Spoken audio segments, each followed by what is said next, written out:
Rambabu urgent గా బయలుదేరాలి. ఏమిటి హనుమంతు? అదంతా నాకు తెలీదు, మీ నాన్న తీసుకురమ్మన్నాడు. అలాగే రే సుధా, ఇంటికి తాళం వేసి నీ దగ్గర ఉంచుకో. నేను ఊరిలో వెంటనే వచ్చేస్తాను. పద. ఒరే రాంబాబు, ఏమిట్రా నీ మొండితనం?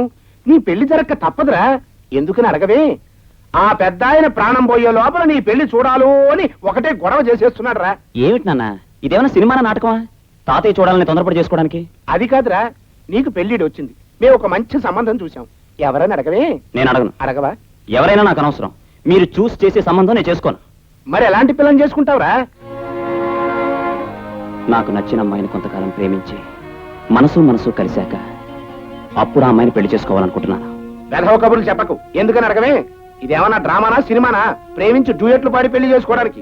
నాన్న, మీరేమన్నా సరే, ప్రేమలో ఉన్న గొప్పతనం, ప్రేమలో ఉన్న విలువ రీసెంట్ గా తెలుసుకున్నాను. అందుకే ప్రేమించి పెళ్లి చేసుకోవాలనుకుంటున్నాను. రేయ్, నీకు పైత్యం బాగా ముదిరిపోయిందిరా. ఎందుకని అడగవే? పట్నంలో నిన్ను ఒంటరిగా ఉంచి నువ్వు హాయిగా ఉండటానికి ఏర్పాట్లు చేశాను గనక. చూడు, ప్రేమ దోమ అని పిచ్చి పిచ్చి వేషాలు వేశావో మనుషుల్ని పెట్టి మరీ కొట్టిస్తా. ఎందుకని అడగవే? నేను కొట్టలేను గనక. మీరు కొట్టించినా సరే, చంపించినా సరే, ప్రేమ పెళ్లి నా జీవిత ధ్యేయం, నా జీవిత లక్ష్యం. చాలా పెద్ద పెద్ద మాటలు మాట్లాడుతున్నావురా. నిన్నెవడూ ఏమీ చేయలేడు. నీ ఇష్టం వచ్చినట్టే కానీ ఒక్క విషయం, ఏళ్ల తరబడి నేను ప్రేమిస్తున్నాను అంటే కుదరదు. ఎందుకని అడగవే? అవతల ముసలాయన పరిస్థితి ఏమీ బాగలేదు. 2-3 నెలల కంటే లాభం లేదని డాక్టర్లు చెప్పారు. అందుకని నువ్వు ప్రేమిస్తావో పిల్లి మొగ్గలే వేస్తావో నాకు అనవసరం. 1 నెల టైం ఇస్తున్నాను. ఏంటి, ప్రేమించడానికి 1 నెల టైమా? ఇంత షార్ట్ నోటీస్ లో ప్రేమించడం ఎలా నాన్న? నాకు అనవసరం రా.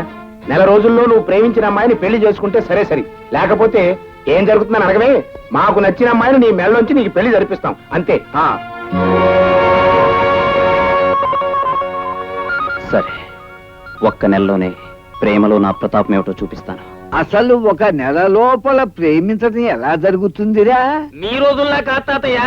ఈ రోజుల్లో పొద్దున్నే ప్రేమించేయడం, మధ్యాహ్నం పెళ్లి చేసుకోవడం, రాత్రి సంసారం చేయడం, మన్నాడు పొద్దున్నే విడాకులు చేసుకోవడం. నార్మయ్యరా, అది కాదురా. దీపం లాంటి ఆ శంకరయ్య కూతుర్నే మన ఇంటికి కోడలుగా చేసుకుందాం అనుకుంటే మధ్య వీడి తిరకాసు ఏమిట్రా? ఏది ఏమైనా సరే ఒరేయ్, ఆ శంకరయ్య కూతురే ఈ ఇంటికి కోడలుగా రావాలి. ఈలోగా రాంబాబు ఏ తలక మాసిందాన్నో ప్రేమించి పెళ్ళాడేస్తే అలా జరగకుండా చూడవలసిన బాధ్యత నీది. నువ్వు అనుక్షణం రాంబాబుని కాపలా కాచి వాడు ఎవరినైనా ప్రేమించడం మొదలెడితే ఆ ప్రేమని జయప్రదంగా ధ్వంసం చేయవలసిన పూచి నీది.